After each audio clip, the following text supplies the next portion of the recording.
सिरसा का लक्ष्य coaching classes बना। एकमात्र विश्वसनीय संस्थान लक्ष्य कोचिंग क्लासेस में हरियाणा राजस्थान की बेहतरीन टीम के द्वारा अध्ययन करवाई जाती है। ऑफलाइन क्लासेस उपलब्ध, साथ ही अनुभवी टीम द्वारा निशुल्क स्टडी मटेरियल भी करवाया जाता है। उपलब्ध हरियाणा का एकमात्र संस्थान जिसने सबसे ज्यादा बेरोजगार युवाओं को दिलवाया रोजगार बिना देरी। आज ही चुनिए अपना लक्ष्य कोचिंग क्लासेस, सिरसा नजदीक बस स्टैंड, ऑपोजिट तलवार हॉस्पिटल। आज की प्रेस कॉन्फ्रेंस कल जो हमारा धरना समाप्त हुआ उसको लेके कर रहे हैं कि 6 दिन से लगातार यहाँ एसपी ऑफिस के आगे हमारा धरना चल रहा था। देशद्रोही के मुकदमे लगा के हमारे 5 किसान साथियों को जेल में डाल दिया गया था। उसके खिलाफ हमारा प्रोटेस्ट था, जिसमें सरदार बलदेव सिंह जी सिरसा जिन्होंने आमरण अनशन रखा और 5 दिन लगातार वो आमरण अनशन पर बैठे थे। 6ठे दिन जो है सरकार झुकी और किसानों को बिना किसी शर्त के रिहा किया। हमें इन्होंने ये कहा कि आप कोर्ट में चले जाएं। हमने कहा हम कोर्ट में नहीं जाएंगे, हम सड़क के रास्ते पे लड़ेंगे। और सड़क के ऊपर हमने लड़ाई लड़ी, सरकार को झुकना पड़ा और हमारे साथियों को इनको रिहा करना पड़ा। और जो ये आंदोलन हुआ है इसमें देश के किसानों की जीत हुई है, सरकार की हार हुई है। और एक बड़ी जीत है कि देशद्रोही के मुकदमे होने के बावजूद बिना किसी शर्त, बिना कोई जमानत दिए साथियों को रिहा करना पड़ा। तो ये जनता का दबाव है, किसानों का दबाव जो है सरकार के ऊपर उसकी वजह से है। वरना देशद्रोही की धारा लगने के बाद में 2 साल तक कहते जमानत नहीं होती। लेकिन ये सरकार जो है वो किसानों के आंदोलन को बदनाम करने के लिए तरह तरह के इस तरीके के हथकंडे अपनाती है। इस आंदोलन के चलते हमने 1-2 घंटे के लिए रोड जाम की कॉल दी थी। तो आज हमें ये भी पता चला है कि वो रोड जाम जहाँ पे किया 3 जगह, वहाँ पर भी इन्होंने किसानों के नाम 3 जगह FIR भी और काट दी गई है। तो ये सरकार जो है वो जानबूझकर इस तरीके की हरकतें कर रही है। इनसे और जोर तो चलता नहीं है, किसी किसान को हाथ नहीं लगा सकते हैं। लेकिन कागज़ों के अंदर इस तरीके से FIR काट के और उसकी न्यूज़ देके ये जनता के अंदर एक दहशत फैलाने का काम कर रहे हैं कि लोग जो है वो डर जाएं और आंदोलन से पीछे हट जाएं। जितना ये सरकार दमन करेगी उतनी ज़्यादा संख्या के अंदर लोग आंदोलन के अंदर आएंगे।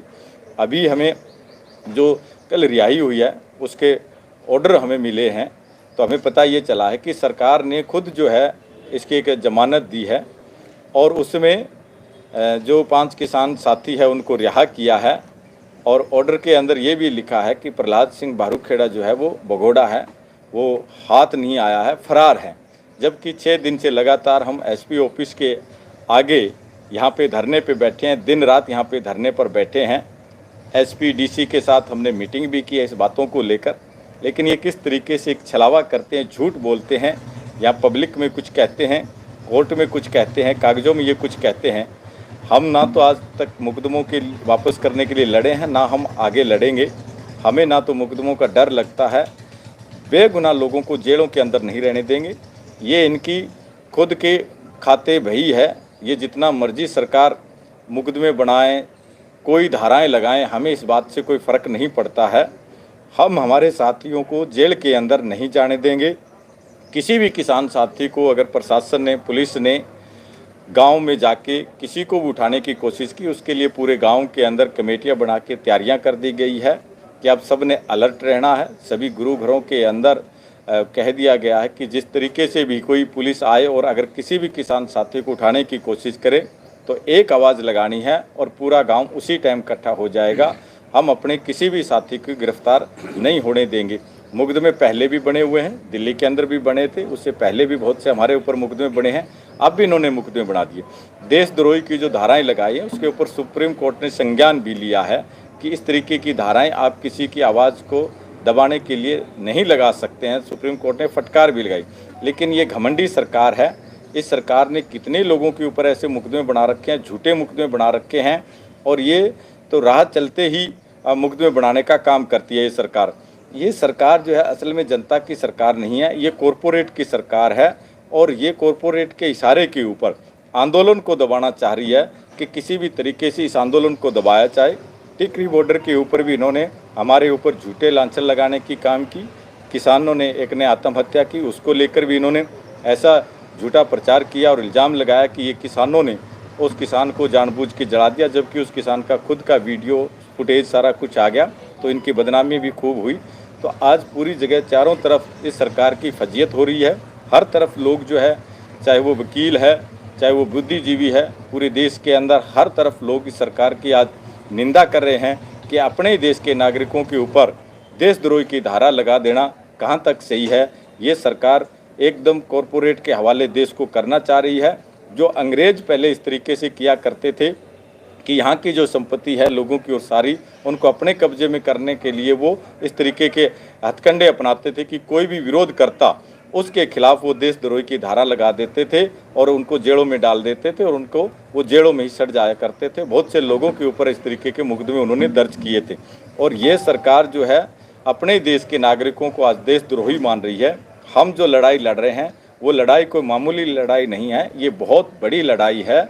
ये लड़ाई है इस देश को दोबारा से गुलाम होने से बचाना है। अभी हम 70-75 साल पहले ही आज़ाद हुए हैं, कोई ज़्यादा समय नहीं हुआ है। और अब दोबारा से फिर देश के अंदर एक कंपनी का कॉन्सेप्ट ये लेके आए हैं 3 कानूनों के माध्यम से, और इस देश को दोबारा से फिर कंपनी के हवाले करने जा रहे हैं। उसके खिलाफ हमारा संघर्ष है। हमारे जितने आगू लोग हैं उन सब के ऊपर इन्होंने बड़े संगीन धाराएं लगा के मुकदमे दर्ज कर रखे हैं। अब भी ये और मुकदमे भी करें, हमें इस बात की चिंता नहीं है, ना हमें इसकी परवाह है। हम सड़क पे पहले लड़े थे, अब भी सड़क पे लड़ेंगे। जब तक ये 3 कानून रद्द नहीं हो जाते हैं तब तक हमारा संघर्ष जो है वो जारी रहेगा। ये चाहे कितने ही मुकदमे बना दे, हमें इस बात की कोई परवाह नहीं है। प्रहलाद जी, अभी आपने कहा कि 3 जगह पे रोड जाम हुआ था।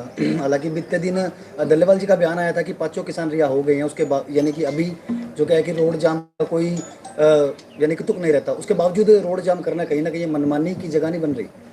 रोड जाम हमने जब ये आंदोलन चल रहा था और ये हमारी जब तक बात नहीं सुनी थी तब किया था। अब उसके बाद आंदोलन यहाँ से समाप्त होने के बाद हमने कोई रोड जाम नहीं किया। जो कॉल दी थी 21 तारीख का 2 घंटे के लिए कि हमारे साथियों को रिहा किया जाए, 2 घंटे रोड जाम किया। उसके अंदर इन्होंने 3 जगह FIR दर्ज की है।